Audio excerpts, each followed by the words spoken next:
అందరికీ నమస్కారం.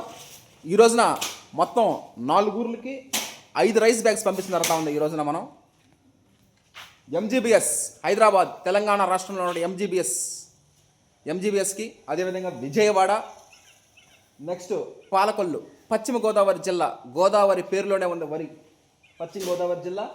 నెక్స్ట్ పక్క రాష్ట్రం కర్ణాటక రాష్ట్రంలో కృష్ణరాజపురం, బెంగళూరు దగ్గరలో ఉన్నటువంటి కృష్ణరాజపురంకి మొత్తం 4 ఊర్లకి రైస్ బ్యాగ్స్ ఆడిచ్చి మిల్లింగ్ చేసి మొత్తం సింగిల్ పాలిష్. ఈరోజు పంపించే 5 బ్యాగులు పంపిస్తున్నాం. ఈరోజు 5 బ్యాగులు 4 ఊర్లకి మొత్తం కూడా సింగిల్ పాలిష్ రైస్ ఆడిచ్చి ఆర్డర్ ప్రకారమే మనం కరెంటు బిల్లు కాలినప్పటికీ టైము తీసుకున్నప్పటికీ కూడా ఆర్డర్ ప్రకారమే మనం ఆడించడం జరుగుతూ ఉంది. ఇక రాబోయే క్రిస్మస్, నూతన సంవత్సరం మరియు భోగి, మకర సంక్రాంతి, కనుమ శుభాకాంక్షలు.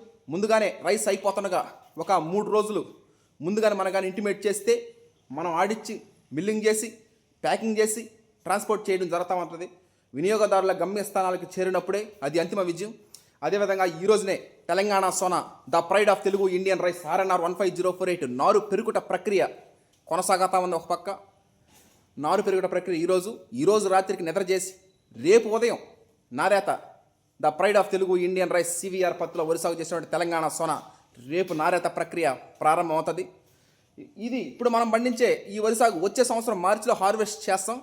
మార్చిలో హార్వెస్ట్ చేస్తే మార్చ్, ఏప్రిల్, మే, జూను, జులై 4 నెలలు కానీ 5 నెలలు మగ్గిచ్చి అప్పుడు ఒక్క గింజ కూడా బయటికి తీసేదిలే. వచ్చే సంవత్సరం జూన్, జులైలో కొత్త రైస్ వస్తుంది.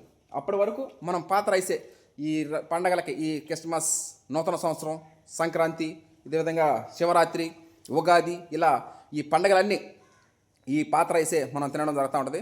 ప్రకృతి రత్న Arshad Vihar and team members, thank you.